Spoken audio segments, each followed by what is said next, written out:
My name is Gavin Evans, and this is my review of The Outfit. Now, this is a movie that not a lot of people talked about when it first came out, but I started to hear more and more good things about it, so I searched it out, bought it on DVD, and I have to say this movie is a bit of a mixed bag for me. Let's talk about the elements that I do like first, and it's mainly the cast. Mark Rylance carries this movie incredibly well. I do think he's a very talented actor, and I might be the one and only person on the planet who thinks that he deserved the Oscar he won over Sylvester Stallone in Creed. I know that's a very hot take, but I think he's absolutely incredible in Bridge of Spies, and I think he's really good in this movie. You've also got Dylan O'Brien, who I mainly know from the Maze Runner movies, and I think he does a perfectly fine job here. You've got Johnny Flynn, and while I was watching this movie, I'm like, where do I know this guy from? I know I've seen him somewhere, and it was a 2020 Emma movie that he was really good in, and he's pretty good in this movie. I wouldn't say it's a great performance, but it's not bad by any means. Then you've got Nikki Amuka-Bird, who I don't recognize at all, but I do think she was fine in this movie for the short time she was in it. You've also got Simon Russell Beale, who I also found to be good. So the cast for the most part did a good job. Yes, I know I left out one name, and I'll get to that person in a little bit. But this movie is also directed by Graham Moore, who wrote The Imitation Game back in 2014, and I think that movie is terrific. For being the first movie that he ever directed, I think he did a good job with it. I think it's well shot. And I love how this movie feels like a Hitchcock movie in moments. It feels like a play because it takes place mainly in one location over the course of one night, and it's a whodunit mystery. So based on those three things alone, one location, one night, whodunit, I should have loved this movie. And there were moments where I was really enjoying it, and it does manage to be tense in moments, and you're just trying to figure out who's the rat, what's going on, how is this movie going to progress, you're trying to figure it all out. But the longer this movie goes on for, the more far-fetched it starts to feel. I think at a certain point, just everything that's happening starts to feel implausible, and I check out of the movie. Like, all these characters are telling different character stories, and some are telling the truth, some are lying, and you're just like, really? You believe this story? Really?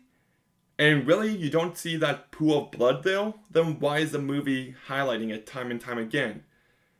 And you're just waiting for things to escalate, and when they eventually do, you just don't get any satisfaction from the ending of this movie. It's like instead of characters pushing the plot forward, it feels like they're merely vehicles for the plot to play out as it was predetermined to. And that's where the movie loses me. I also didn't like the handling of Mark Rylance's character. The movie begins and he's a mysterious figure. He doesn't say much. He listens to what's getting said around him. He's very observant, but he keeps to himself. But by the end of this movie, I feel like you start to find out way too much about him, and he just loses all appeal. I think he worked better as that mysterious figure. And when you start to discover his past and who he really is, I was just like, this character is infinitely less interesting. And he did come across as a bumbling idiot a bit too often, and I would have preferred if he was someone who always kept his composure and who the gangsters had a real respect for. It seems like they kept walking all over him, and I'd like it if they talked to him like they really respected him. So I didn't really like the way this character was handled, and I mentioned all the cast members except one, and that's Zoe Dutch. Everyone else I think does a fine job, and I like Zoe Dutch as an actress. I think she's very likable. She always brings a bunch of energy to whatever movie she's in. I thought she was the best part of the Zombieland sequel. I also thought she was really good in this little movie called Buffalo. But she just seemed completely miscast for this movie. I didn't buy her character and the way they treat her character at all. You know, I feel like someone like Aubrey Plaza would have been much better, or someone like that, because Zoe Dutch I just feel like miscast. Still a talented actress, but just not the right actress for this movie. I also didn't like the narration that was going on in this movie, but that's just typically a Gavin thing. There's very few times where I actually do like narration, and I think this movie is about 20 minutes too long. By the end of the hour and 45-minute long runtime, I started to check out, and I was just like, you know, you tighten the movie up a bit, you keep it moving for more of the movie, and this could have been a very tight hour 20, hour 25 long movie, and it would have been all the better for it. But this is a movie that I ended up enjoying overall. I've got lots of issues with it, but just the fact that it's a very old-fashioned feeling movie, it feels like something that Hitchcock would have made back in the 40s. You know, one location, one night, and a whodunit. I love that about this movie.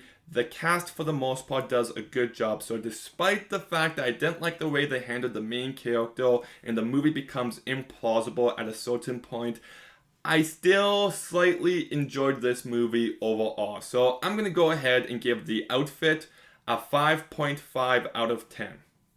Not a movie to rush out and buy or anything, but if you happen to come across it on Netflix, it's not a bad way to spend your time. But have you seen The Outfit? What did you think about it? Let me know in the comments down below. Make sure you like, make sure you comment, make sure you subscribe. Stay tuned for some more videos soon, and Gavin out.